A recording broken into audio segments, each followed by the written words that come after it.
Bersama saya, Dr. Ferdinand Lumanturan. Pada video kali ini kita akan membahas tips bagaimana supaya tidak lebaran pada saat hari lebaran.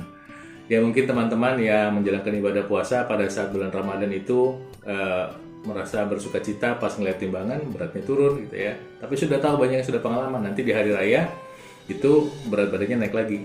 Bahkan lebih berat dari sebelumnya. Yang satu bulan itu misalnya turun 3 kilo, kemudian pada hari raya setelah itu bisa malah naik jadi surplus jadi 5 kilo. Ya kemudian berusaha diet, setelah itu tetap balik lagi karena prinsip-prinsipnya nggak terpenuhi.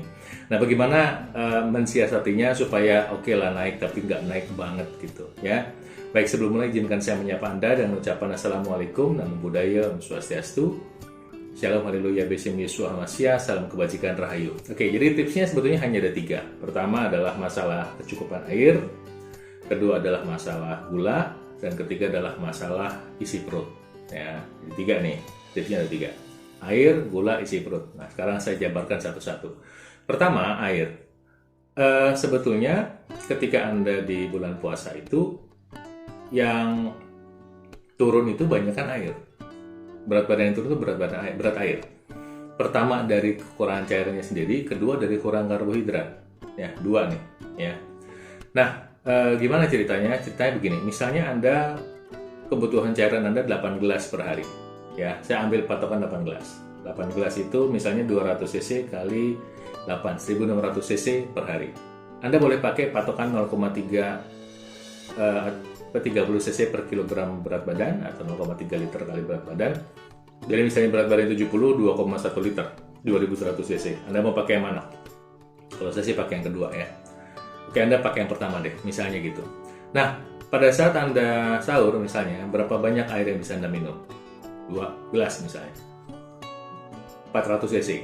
Nanti pada saat Anda berbuka puasa, berapa banyak air putih yang bisa Anda minum? 3 gelas atau 4 gelas? Taruhlah 4 gelas. 4 gelas berarti 800 cc. Ya, 800 tambah 400 total 1200. Anda defisit 400 cc. Kalikan dengan 30 hari. Ya, Anda defisit berapa itu? Banyak banget ya. Kekurangannya banyak ya. 400 cc kali 30, wah 12 liter ya. Enggak segitunya. Tubuh kita bisa mengkompensasi dengan mencegah untuk keringat tidak keluar terlalu banyak, cairan tidak keluar terlalu banyak. Makanya pada saat di bulan puasa itu pipisnya sangat berkurang gitu ya, untuk mengurangi air terbuang. Kedua, kotoran bisa menjadi keras ya, karena airnya kurang gitu, dikurangi sedapat mungkin. Kalau misalnya airnya cukup, biasanya kotoran air pada BAB itu cukup ya. Jadi itu pertama adalah kekurangan cairan. Nah, kenapa begitu? Ya karena mungkin pagi-pagi malas minum dan memang seperti tidak merasa haus. Ini adalah bagian dari mekanisme kompensasi kita, mekanisme pertahanan tubuh kita ketika kita kurang cairan. Itu sebabnya saya sarankan di bulan Ramadan, jika Anda minum, upayakan untuk bisa minum cukup. Ada caranya, beberapa yaitu dengan elektrolit. Nah, elektrolit itu pertama misalnya Anda menggunakan air kelapa, atau Anda mengkonsumsi madu dengan garam, ada garamnya sedikit, atau Anda pakai oralit. Ntar oralitnya Anda mau tambah rasa apa, silakan. Jadi dengan adanya minuman elektrolit ini, itu membantu Anda merangsang otak Anda, pusat rasa haus itu untuk ingin minum lagi. Dengan demikian kebutuhan air Anda terpenuhi. Jika kebutuhan air Anda terpenuhi, nanti pada saat hari raya itu keinginan untuk makan itu tidak terlalu menggebu-gebu. Ya, kenapa? Karena seringkali rasa haus itu bisa diidentifikasikan oleh tubuh kita sebagai lapar. Tubuh kita jadi pengen memasukkan makanan ke dalam mulut, padahal sebetulnya kita haus, bukannya lapar. Jadi nomor 1 adalah elektrolit tipsnya. Yang kedua adalah gula.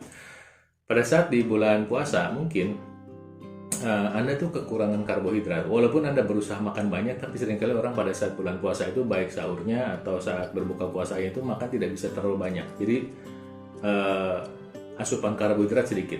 Nah, dampaknya apa? Konsekuensi logisnya apa? Konsekuensi logisnya adalah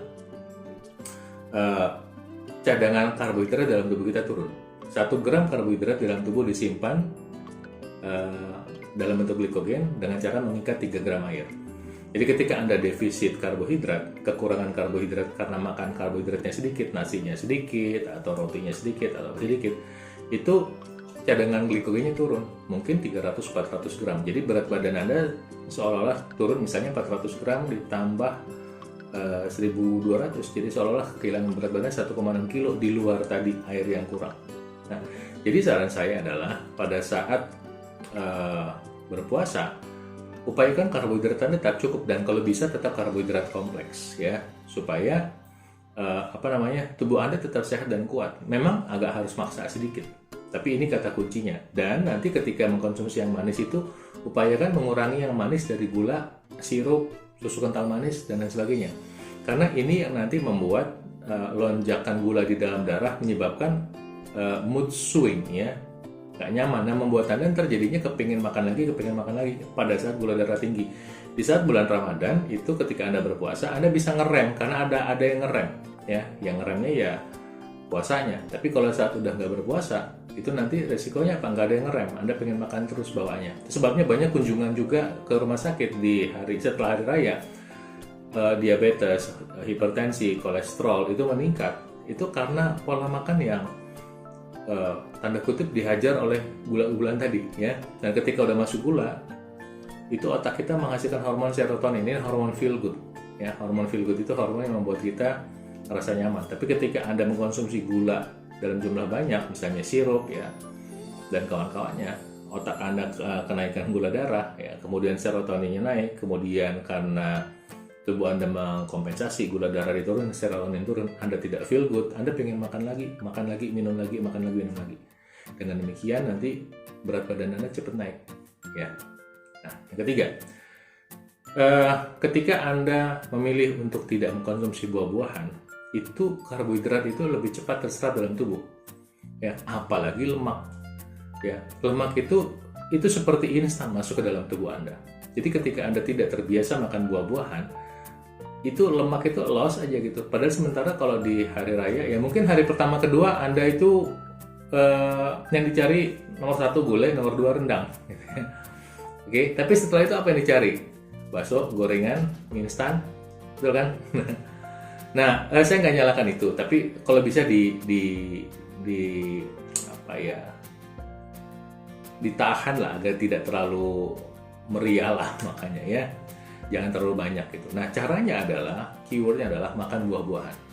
Biasakan makan buah-buahan dulu sebelum makan, sehingga dengan demikian membantu memperlambat kenaikan gula darah. Dan kalau bisa, langsung atur kapan Anda makan, seperti Anda mulai berpuasa lagi aja, mulai sarapannya mungkin sekitar jam 10 pagi gitu, supaya ntar sekalian makan siang, ketemu keluarga dan lain sebagainya ya, dan nanti jam 6 sore udah selesai, kembali melanjutkan dengan yang namanya intermittent fasting atau intermittent diet.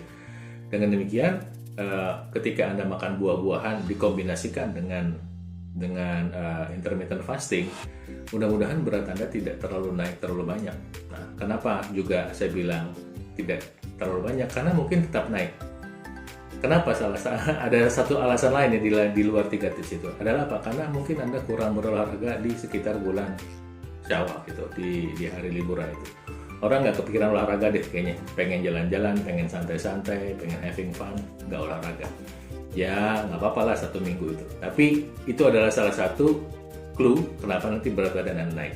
Mudah-mudahan tips ini bisa bermanfaat buat Anda, dan saya doakan Tuhan Yang Maha Kuasa memberkati Anda. Selamat liburan, selamat bertemu dengan keluarga Anda, selamat bersilaturahmi. Saya doakan Tuhan Yang Maha Kuasa memberkati Anda.